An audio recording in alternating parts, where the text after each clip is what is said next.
sino al revés, existe una cantidad importante de recursos que no están siendo ejercidos. Eso en el lenguaje administrativo gubernamental se conoce como subejercicio, es decir, el presupuesto finalmente es una cantidad de recursos concentrada en un documento que se llama el presupuesto de egresos de la Federación y obliga. Bien, bueno, seguimos platicando con el senador Clovino Soriano Novelo y bueno, estamos hablando sobre este presupuesto, la reducción del 16 al 15% del IVA que ha propuesto el PRI. Y recordamos, senador, que cuando se aumentó ese 1%, se dijo que incluso era eventual porque el país estaba pasando por una crisis bastante importante. Había bajado también el precio del petróleo y esto, bueno, las exportaciones no estaban generando los ingresos necesarios para el país y esto era para equilibrar. Pero ahora parece ser que el PAN, el presidente, lo quiere ya permanente. Sí, el problema es que la verdad es que a veces llega a las cámaras, en el caso del ingreso, yo recuerdo que así empezó con el YETO y el IDE y tantos otros impuestos que se han establecido, que han surgido de la necesidad del Estado de tener ingresos. Finalmente no podemos perder de vista de que la única forma de generar ingresos en el Estado, pues una de ellas es el impuesto, es decir, no hay otra forma para que el Estado tenga los suficientes recursos.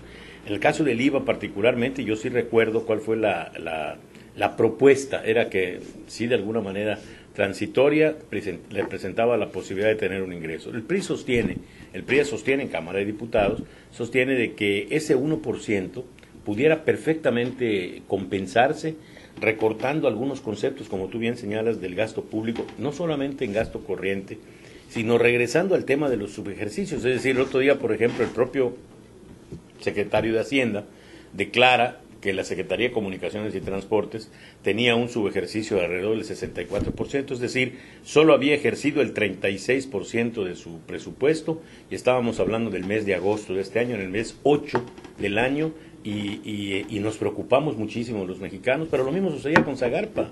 Zagarpa tiene programas que no ha podido desarrollar de manera eficiente, y ahí también un subejercicio, y así vamos a ir recorriendo, y nos vamos encontrando con algunos programas del gobierno federal que no han sido eficientes en su desarrollo. Entonces nosotros dijimos, bueno, ¿para qué seguir grabando a los mexicanos con ese 1% si es posible obtener los ingresos de otro tipo de partidas?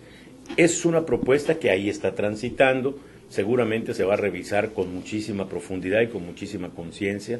Es decir, aquí no se trata nada más de actitudes de carácter político, de que me produzcan una clientela extraordinaria, reducirle un 1% a un impuesto. Es decir, si finalmente nos vamos a convencer de que la carga impositiva de quitar el 1% es mayor que el beneficio que se pudiera obtener, a lo mejor mantenerlo y ajustar en algunos aspectos del ejercicio del gasto la eficiencia. Es decir, en realidad, insisto, como decía al principio, el gobierno mexicano es un gobierno con un recurso financiero suficiente, es decir, estamos hablando de 3 billones de pesos del ejercicio.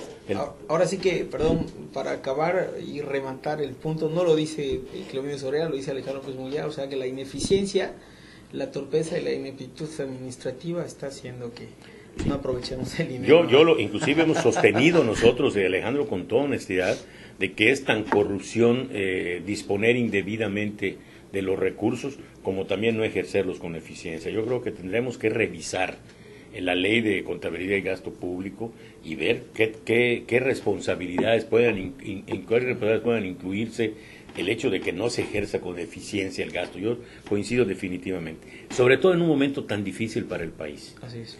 El empleo, el dinero que podamos disponer a rubros en el gasto social, particularmente el empleo, será una inversión real para abatir ciertos dramas que hoy vivimos en el país. Uno de ellos es el de la inseguridad. Sí. Qué bueno que toca ese tema, senador, porque bueno, a nivel nacional, ahorita está de moda, por ejemplo, Monterrey, que Monterrey es muy seguro, que hay, bueno, en el mismo informe del gobernador, al mismo tiempo había bloqueos por parte del narco y de delincuencia organizada. ¿Ha fallado la política de seguridad pública del presidente Felipe Calderón? Yo considero que sí. Bueno, es mi opinión muy personal. Yo traigo, creo que lo hemos platicado en alguna ocasión, una teoría que es muy personal, desde luego muy personal, y la comparto con ustedes. Es decir, Yo creo que hay dos temas que deben circular de manera paralela y pueden llegar a ser en un momento dado hasta convergentes, que son el tema de la inseguridad y el tema de la seguridad. Voy a usar el ejemplo de Yucatán. En Yucatán tenemos un enorme índice, un alto índice de seguridad. Es decir, hemos abatido a la inseguridad desde la seguridad. Es decir, tú refuerzas todas tus acciones en materia de seguridad. Hace unos días leía yo en el periódico, la policía presenta nuevo equipo, la Secretaría de Seguridad Pública yucateca presenta un nuevo equipo que primero se enseña a la sociedad e incluida la sociedad aquellos que indebidamente pretendan violentar el Estado de Derecho y cometer algún ilícito, que sepa que es una policía muy bien equipada, es una policía que está pretendiendo ser diariamente eficiente en su trabajo. Entonces, nosotros en Yucatán tenemos un ejemplo muy claro, es decir, hay un gobierno que se preocupa por la eficiencia en materia de seguridad. Y desde la seguridad dar un mensaje muy claro a la delincuencia de que la inseguridad será combatida con todos los recursos que estamos destinando para garantizar a los yucatecos seguridad.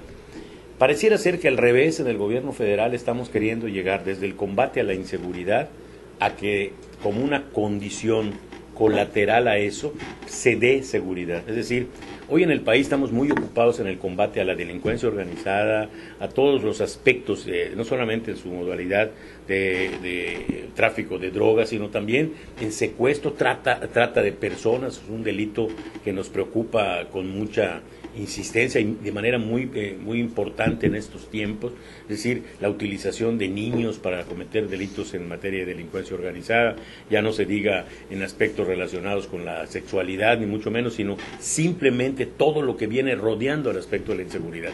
El gobierno federal está empeñado en una tarea de combate a la inseguridad y está pretendiendo que en la medida que abatas la inseguridad, el mexicano disfrute de un clima de seguridad.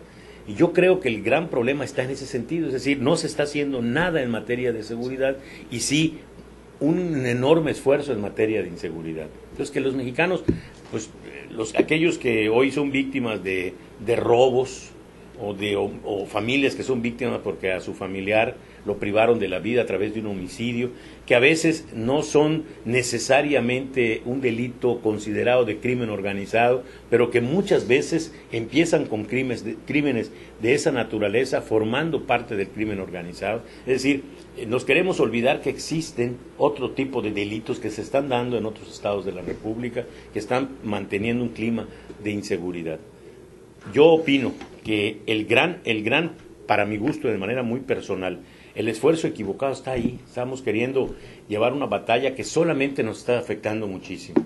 No tan solo no vamos ganando la batalla, es decir, lo que escuchamos es que hay más de casi 40,000 mexicanos o personas que han perdido la vida. Claro. En el área del lado de los delincuentes o del lado de los que los combaten o lamentablemente producto de aquello que las Fuerzas Armadas han señalado como los daños colaterales, ¿no? Sí, gente que está perdiendo la vida. El otro día leía yo las declaraciones del Ejército, de la Comandancia del Ejército, señalando de que en un caso específico no había habido una provocación, sino simplemente una equivocación de la familia y entonces evidentemente tiene que darse de esta forma. Yo creo que hay un error de arranque. Yo creo que el ejército